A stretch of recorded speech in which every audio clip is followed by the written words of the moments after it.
오늘 하루도 속 풀고 가실게요. 속 시원한 이야기 시작합니다. 30년 만에 열린 고등학교 동창회에서 그를 다시 만났습니다. 민수 제 첫사랑이었죠. 사실 동창회 나가는 것도 한참 망설였어요. 남편은 시큰둥해했고 저도 나이 들어 변한 모습 보여주기 부담스러웠거든요. 하지만 친구 선영이가 30년 만에 하는 건데 안 나올 수 없다며 등을 떠밀어서 나간 건데 동창회장에 들어서는 순간부터 어색했어요. 다들 많이 변해 있더라고요. 그런데 민수는 달랐어요. 여전한 환한 미소 다정한 말투. 저를 보자마자 반갑게 달려와서 인사하는 모습이 고등학생 때 그대로였어요. 저희는 고등학교 때 1년 정도 사귀었던 사이였어요. 첫사랑이라 그런지 공통 추억도 많았고 이야기할 거리가 끝이 없었죠. 다른 동창들과 함께 있을 때는 괜찮았는데 동창회가 끝나갈 무렵 민수가 커피 한잔 하자고 제안했어요. 그게 모든 시작이었죠. 카페에서 둘만 앉아있으니까 분위기가 묘하게 달라지더라고요. 민수가 제 결혼 반지를 보더니 행복하게 사는 것 같다고 하면서도 솔직히 저와 헤어진 걸 지금까지 후회하고 있다고 하는 거예요. 심장이 쿵쾅거렸어요. 그때부터 연락이 시작됐어요. 처음에는 동창회 사진 보내주겠다는 핑계로 나중에는 안부 묻는 문자로 자주 연락하게 됐어요.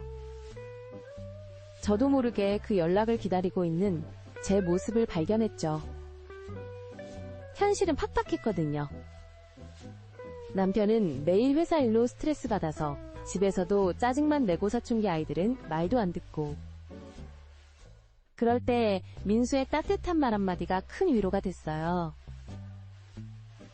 힘들 때는 언제든 연락하라며 들어주겠다고 하더라고요. 한 달쯤 지나서 민수가 근처에 일이 있다며 잠깐 얼굴이라도 보자고 했어요. 그렇게 일주일에 한 번씩 만나게 됐죠.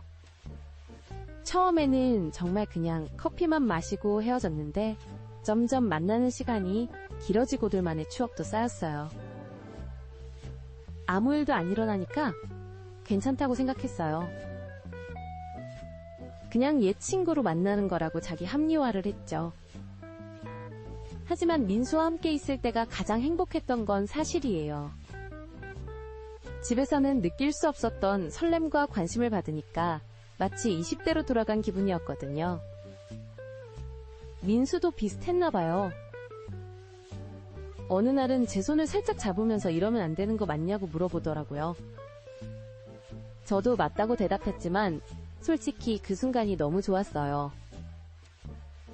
3개월쯤 지나니까 동창생들 사이에서 소문이 돌기 시작했어요. 미영이랑 민수가 자주 만난다고들이 옛날에 사귀지 않았냐고. 처음에는 그냥 동창으로 만나는 거 아니냐는 반응이었는데 누군가 저희가 카페에서 다정하게 이야기하는 모습을 봤다는 말도 나오고 심지어 손을 잡고 걷는 걸 봤다는 소리까지 나왔어요. 소문이라는 게 정말 무섭더라고요. 꼬리에 꼬리를 물고 점점 과장돼서 퍼져나가잖아요. 저는 점점 불안해졌어요. 결정적인 건 어느 주말이었어요. 민수와 동네 공원에서 산책하고 있는데 같은 아파트 사는 김 아주머니가 저를 봤거든요.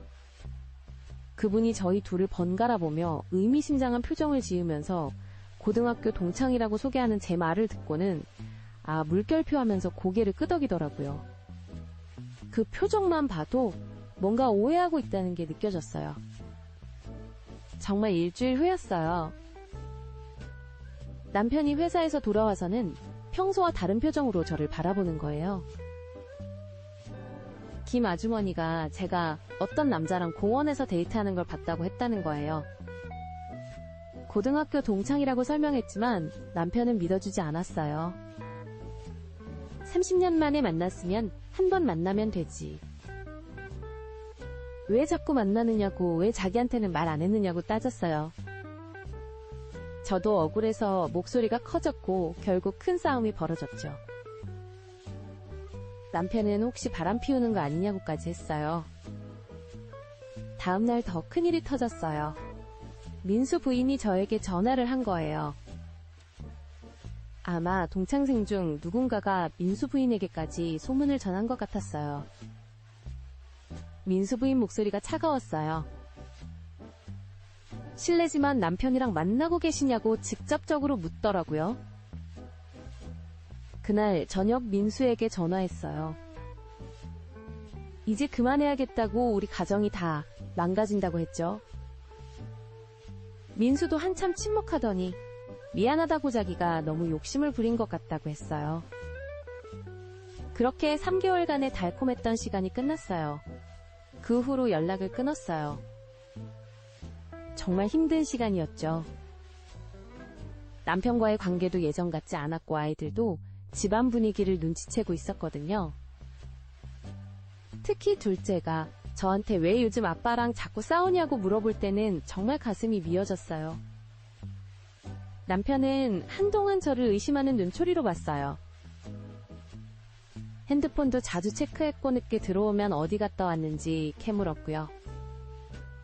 저는 정말 아무것도 안 했는데 죄인이 된 기분이었어요.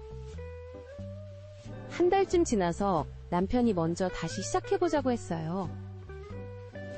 자기도 그동안 저에게 소홀했던 것 같다면서요. 회사 일에만 매달려서 가정에는 신경 안 썼다고 이번 일을 계기로 많은 걸 깨달았다고 하더라고요. 그때부터 남편이 달라졌어요. 집에 일찍 들어오려고 노력하고 주말에는 가족들과 시간을 보내려고 했어요. 저한테도 예전보다 관심을 많이 보였고요. 민수와는 정말 연락을 끊었어요.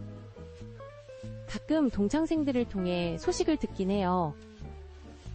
민수도 부인과 관계가 많이 안 좋아졌다더라고요. 한동안 별거도 했었다는 소문도 들었어요. 그래도 지금은 다시 합쳐서 살고 있다고 하더라고요. 직접 만나거나 연락하지는 않아요. 그럴 용기도 없고 그래서도 안 되고요. 그때의 감정이 진짜 사랑이었는지 그냥 일시적인 설렘이었는지는 지금도 잘 모르겠어요. 하지만 확실한 건 그때 그 관계를 계속 이어갔다면 정말 큰일 날 뻔했다는 거예요. 지금 생각해보면 저도 참 위험한 줄타기를 했던 것 같아요. 아무 일도 안 일어났다고 스스로를 속이면서 계속 만났던 거잖아요. 하지만 감정적인 외도도 분명히 바람 피우는 거라는 걸 그때 깨달았어요. 현재는 남편과 예전보다 훨씬 더 좋은 관계를 유지하고 있어요. 아이들도 안정을 찾았고 가족 분위기도 많이 좋아졌어요. 가끔 그때를 생각하면 정말 아찔해요. 한순간에 감정에 휩쓸려서 20년 넘게 쌓아온 가정을 잃을 뻔했다는 생각에 동창회도 그 후로는 한 번도 안 나갔어요. 민수가 올까봐 무서워서요. 선영이가 자꾸 나오라고 하지만 거절하고 있어요. 여러분도 비슷한 경험이 있으시다면 댓글로 지혜를 나눠주세요.